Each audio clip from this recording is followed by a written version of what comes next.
Hello বন্ধুরা, কেমন আছেন সবাই? আশা করি ভালো আছেন। আমার নতুন একটা ভিডিওতে আপনাদেরকে অনেক স্বাগত, অনেক ভালোবাসা।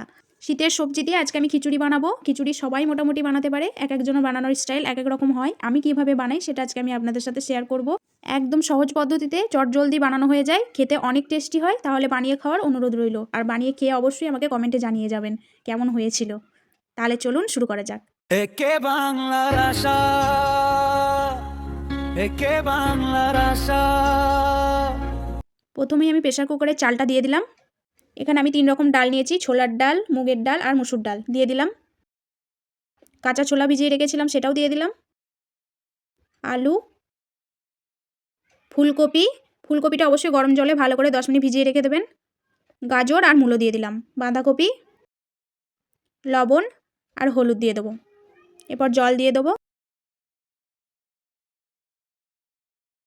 ভালো করে মিশিয়ে নেব। এরপর 2টো সিটি দিয়ে দেবো। এইদিকে সিটিটা পড়তে থাকুক, আমি এদিকে মশলাটা রেডি করে নেব। সর্ষের তেল দিয়ে দিলাম পরিমাণ মতো। ফোড়নে দিলাম শুকনো লঙ্কা, তেজপাতা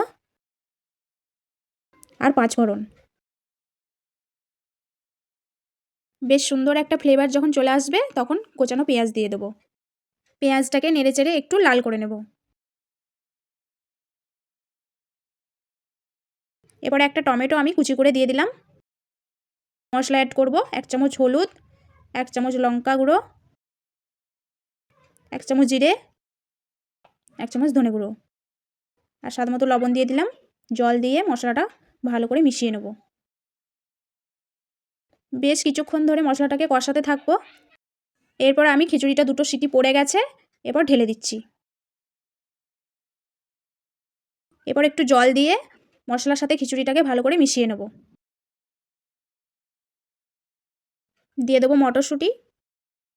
এবার সব কিছুকে ভালো করে মেশাতে থাকবো। সবশেষে দিয়ে দিলাম ঘি। এর যে কি টেস্ট সেটা বুঝতে গেলে আপনাদেরকে বানিয়ে খেতে হবে। আমি যেরকম দেখালাম স্টেপ বাই স্টেপ এভাবে বানাবেন, দারুণ খেতে হয়। গরম গরম খিচুড়ি নিয়ে নিলাম, সাথে আমি পেঁয়াজি নিয়েছি। আমার খিচুড়ির সাথে পেঁয়াজি খেতে অনেক ভালো লাগে। তাহলে ভিডিওটি যদি ভালো লেগে থাকে বন্ধুবান্ধব আত্মীয় স্বজনের সাথে শেয়ার করে নিতে পারেন। দেখা হচ্ছে পরের ভিডিওতে। ধন্যবাদ।